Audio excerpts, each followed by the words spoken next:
joins me now. Marcus, thank you for coming on the show. So there you are, you and some others. You're on this plane trying to get back home. Tell us what happened next.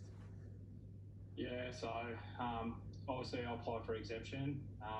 Was waiting for the exemption. Obviously, every time I try to call Queensland Health in regards to my exemption, they just said it was a high influx of numbers trying to get them. So, look, I took the risk of going back home to the sunny coast without an exemption because I got myself a COVID test, did all the right things to prove that I was obviously didn't have COVID, and then as soon as I got there, tried to plead my case. And the reason why I risked going back home to try to do that was because if they sent me back to Sydney, I've got no job to go back to.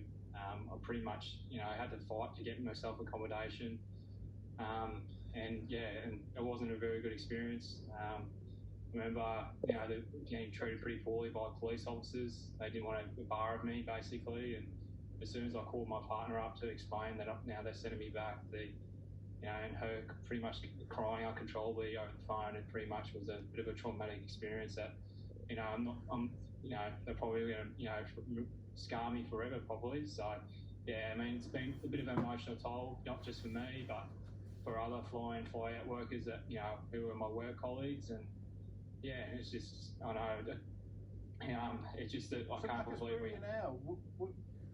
So where are you sitting now, and who's paying for all this? Yeah, so I was pretty lucky enough.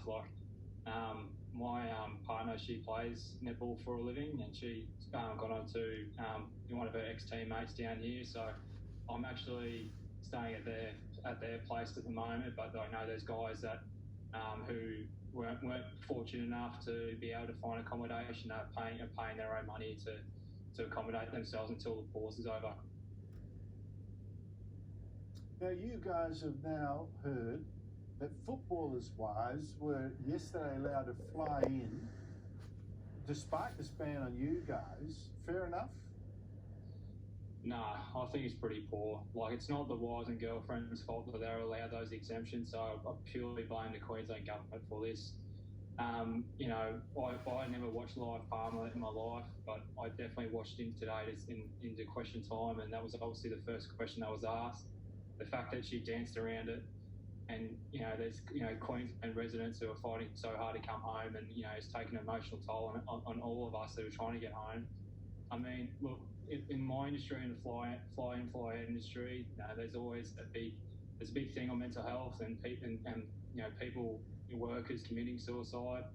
I mean, I'm not saying this is going to happen, but if it was to happen, is Anastasia Palaszczuk going to go to their families and console them when it happens? Because at the end of the day, mate, it's pretty unfair on us.